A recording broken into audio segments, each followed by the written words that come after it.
안녕하세요. 생명의 흐름입니다. 계속해서 현충일 집회 그리스도인의 생활을 추구하고 있습니다.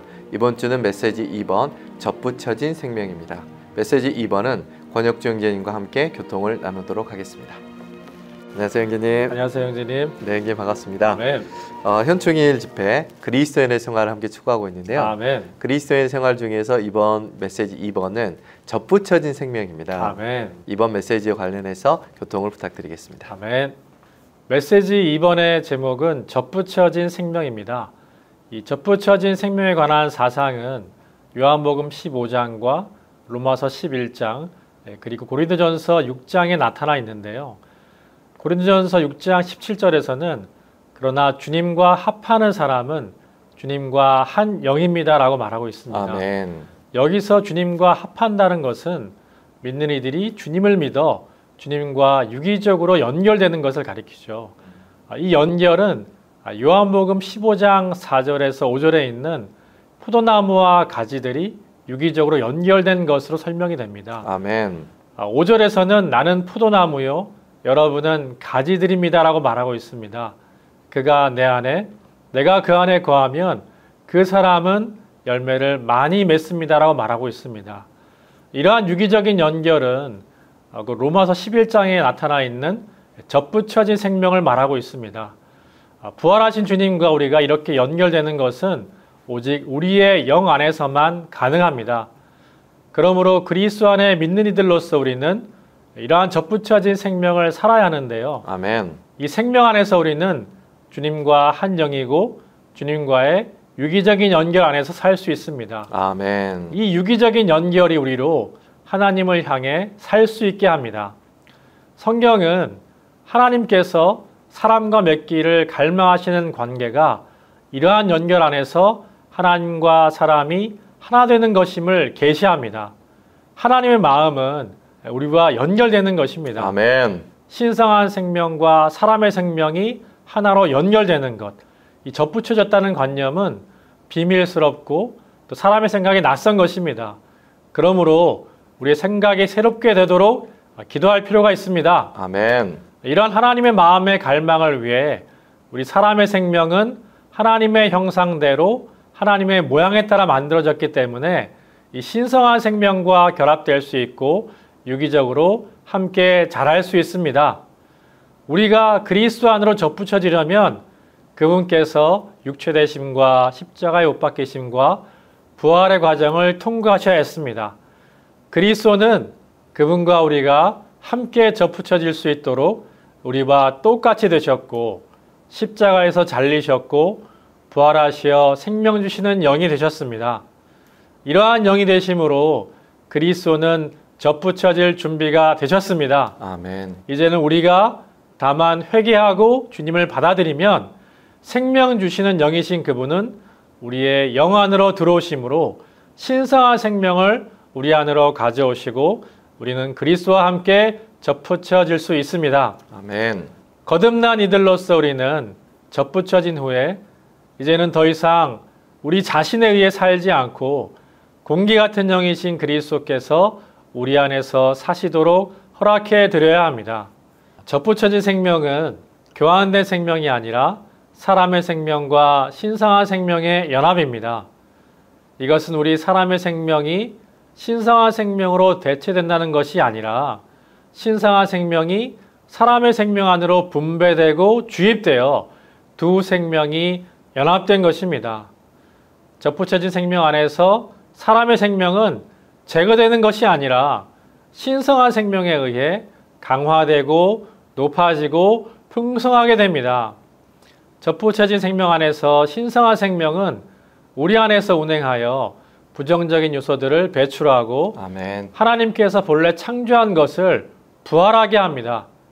하나님의 의도는 우리 존재의 모든 방면을 부활 안으로 이끄시는 것입니다. 아멘. 이러한 접붙여진 생명 안에서 신성한 생명이 우리 전 존재를 적심으로 우리를 변화시켜 우리로 그리스도의 형상과 같은 형상을 이루도록 허락해드리기 원합니다. 아멘. 아멘. 교통 감사드립니다. 아멘. 네, 함께 메시지 2번에 관련하여서 교통을 나누어 보았습니다. 이제 이 메시지와 관련된 영상을 함께 시청하시도록 하시겠습니다. We come to this message too.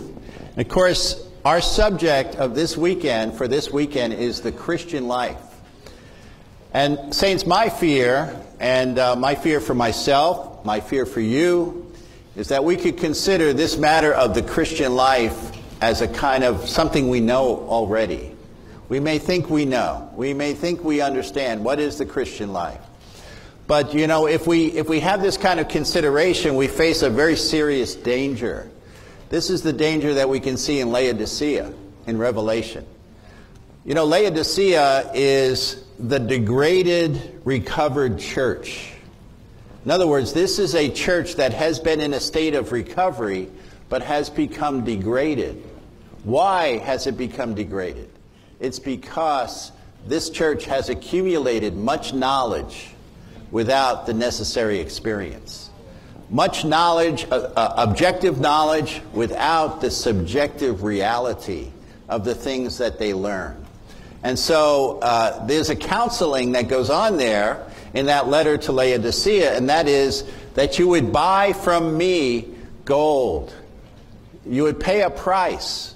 You would pay a price to gain the divine things. And so I hope even in this weekend, as we consider the subject of the Christian life, we would not consider that we already have some understanding or some awareness of what the Christian life really is. Of course, we all have had years of experience being in the Lord and with the Lord, and we do have valuable experience and knowledge that we've gained. But may we all approach this in a new way, so that the Lord could speak new things to us. You know, in Revelation it also speaks of the unraveling of a scroll. There's a scroll which contains the divine economy, and the nature of a scroll is that it's always being unrolled, unraveled, so that there's more to see. So this weekend I'm just thankful to be with you here in Bellevue, Washington, so that we could see more concerning what is the Christian life. You know, when I was a young man being raised as a Catholic, I had a concept of what a Christian was. My first concept as a young boy was that I observed a priest walking in the garden next to the rectory. He was holding something, I think it was a missal, a Catholic missal, and he was there. And I thought to myself, that's a Christian. And I wasn't so impressed by what I saw. I was not so interested in that because it just seemed, it just seemed boring to me. And so later on, again, being taught as a Catholic, I was educated in such a way, and I'm sure many of you who have come from a religious background can relate to this, and that is, we're taught that as Christians, you behave in a certain way. You do good and avoid evil. You do the right thing and you avoid the wrong thing. And so your concept is, and this is reinforced very much, that the Christian life is a matter of behavior. But I'm so glad that in the Lord's recovery, the Lord is opening to us the true meaning of the Word and the true meaning of the Christian life. And one element we see here is that the Christian life is a grafted life. And so we're going to get into the meaning of what it is to live a grafted life. And even more, we're going to see the benefits of living a grafted life. So we can all be delivered from the law, delivered from this concept of behavior, to realize we are joined to Christ. But you know, this is a mysterious thing. We're joined to someone that we do not see. You know, the Bible is full of mysteries. We're talking first of all about God. God himself is a mystery. We talk about Christ, this person who's both God and man, and how we are one with him. We've received him. We've believed into him. Now we're called upon to live a Christian life. How do we do this?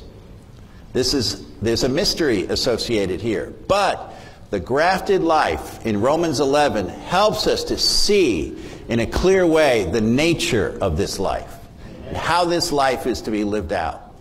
You know, after being raised as a Catholic, Then I met the Lord at the conclusion of my college years. I met the Lord in a dynamic way. The Lord was so real to me.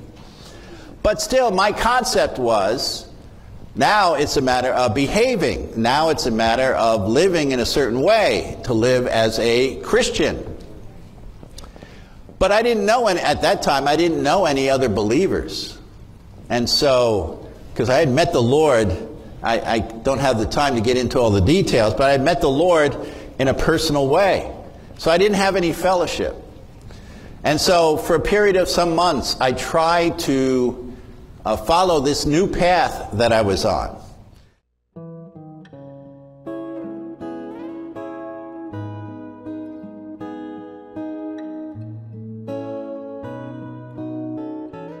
삼일 하나님, 곧 아버지와 아들과 영은 여러 과정을 거쳐 우리 존재 안으로 그분 자신을 넣으시는데, 그중 가장 중요한 것은 바로 우리의 생명이 되시는 것입니다. 보통 우리는 우리에게 주님의 구속과 구출이 필요하다는 관념을 갖고 있습니다. 우리는 우리에게 하나님의 생명이 필요하다는 관념, 즉 우리가 원래 가지고 있는 사람의 생명에 더해 하나님의 생명이 있어야 한다는 관념이 별로 없습니다. 이것은 우리가 더 이상 사람이 아닌 하나님이 되리라는 것이 아니라 하나님께서 우리 안으로 더해지시리라는 것입니다. 비록 우리가 원래 가지고 있는 사람의 생명이 부패하지 않았다 하더라도 하나님은 그것을 원하지 않으셨을 것입니다. 하나님께서 원하시는 것은 단순히 그분 자신의 생명이 아니라 그분 자신의 생명이 우리 사람의 생명에 더해지는 것입니다. 다른 말로 하면 하나님께서 원하시는 것은 두 생명이 한 생명으로 결합되는 것입니다. 물질적인 세계에서 두 생명이 한 생명이 되는 것을 완벽하게 상징하는 것이 있는데, 그것은 바로 접붙임입니다. 예를 들어 여기에 작고 쓴 열매가 열리는 복숭아 나무와 크고 달콤한 열매가 열리는 복숭아 나무가 있다고 합시다. 만일 우리가 좋은 나무의 가지를 좋지 않은 복숭아 나무에 접붙인다면 두 나무의 연결로 크고 달콤한 열매를 산출할 것입니다. 이것이 접붙임의 의미입니다. 이것은 크고 달콤한 열매를 맺는 나무를 보존하고 작고 쓴 열매를 맺는 나무를 잘라버리는 것이 아닙니다. 그보다 이것은 크고 달콤한 열매를 맺는 나무의 가지를 작고 쓴 열매를 맺는 나무에 접붙이는 것입니다. 이것은 교환이나 대치가 아니라 연결입니다. 큰 열매를 맺는 나무의 가지가 작은 열매를 맺는 나무에 접붙여지고, 작은 열매를 맺는 나무가 큰 열매를 맺는 나무의 가지와 연합하는 것입니다. 이것이 접붙여진 생명입니다. 하나님은 우리가 사람이 되지 못하게 할 의도가 없으십니다. 그분은 우리가 영들이 되게 할 의도도 없으십니다. 하나님께서 우리에게 원하시는 것은 우리가 그분께 접붙여져서 하나님 사람들이 되는 것입니다. 우리의 관념에는 그런 것이 없습니다. 우리의 관념에는 우리 자신만이 있으며 우리는 우리가 그리 나쁘지 않다고 생각합니다. 그러나 우리는 그다지 좋지 않습니다.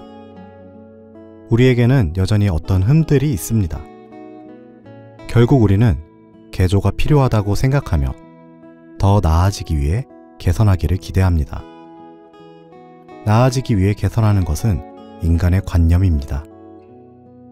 학교는 사람이 개조될 것이고 전보다 나아지리라는 기대를 가지고 사람들을 교육합니다.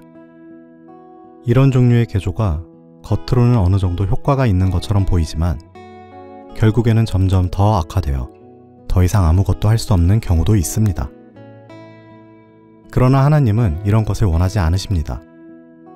그분은 생수가 강처럼 우리에게서 흘러나올 때까지 우리가 하나님으로 채워지기를 원하십니다.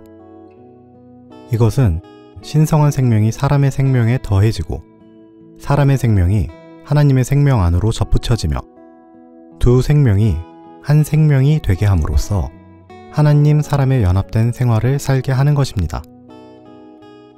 그리스도인의 최고 수준의 생활은 하나님 사람의 연합된 생명을 사는 것입니다. 하나님의 목적은 그분이 우리가 되시고 우리가 그분이 될 정도로 우리와 그분이 생명과 본성과 형상에 있어서 완전히 똑같이 될 정도로 그분 자신을 우리 안으로 넣는 일을 하시는 것입니다. 이것이 정점입니다. 이것은 선한 것보다 훨씬 더 높은 것입니다. 우리 중 많은 사람이 구원받았지만 불행하게도 이 문제에 대해 분명하지 않으며 참된 그리스도인의 생활이 무엇인지도 모릅니다. 우리는 그리스도인의 생활이 단지 선한 행위로 하나님을 영광스럽게 하는 것이라고 생각합니다. 그러나 하나님을 영광스럽게 하는 것의 참된 의미는 이러한 것들을 하는 것이 아니라 하나님을 표현하는 것입니다.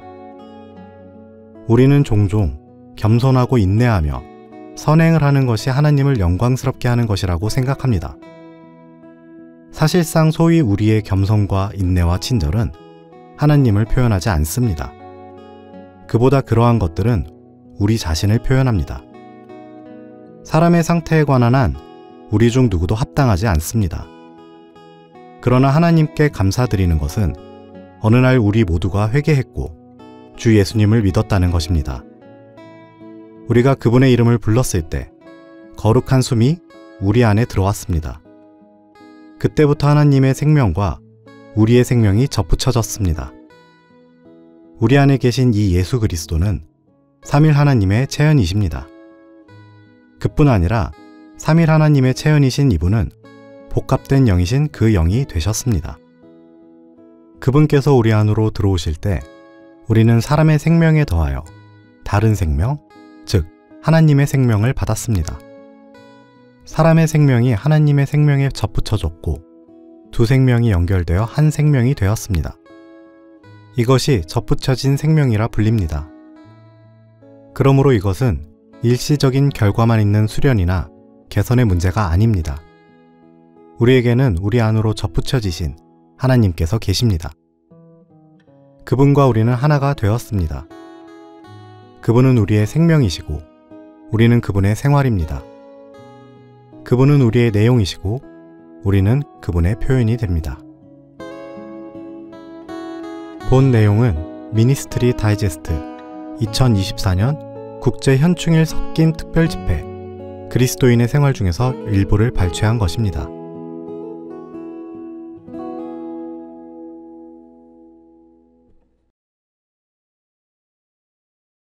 요한복음 15장 5절 하반절은 나를 떠나서는 여러분이 아무것도 할 수 없기 때문입니다 라고 말합니다.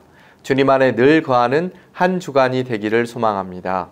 포도나무의 가지로서 접붙여진 생명을 살아내므로 우리 모두가 그 신성한 생명에 의해 강화되고 높아지고 풍성하게 되기를 원합니다. 그럼 저희는 다음 주에 다시 찾아뵙도록 하겠습니다. 감사합니다.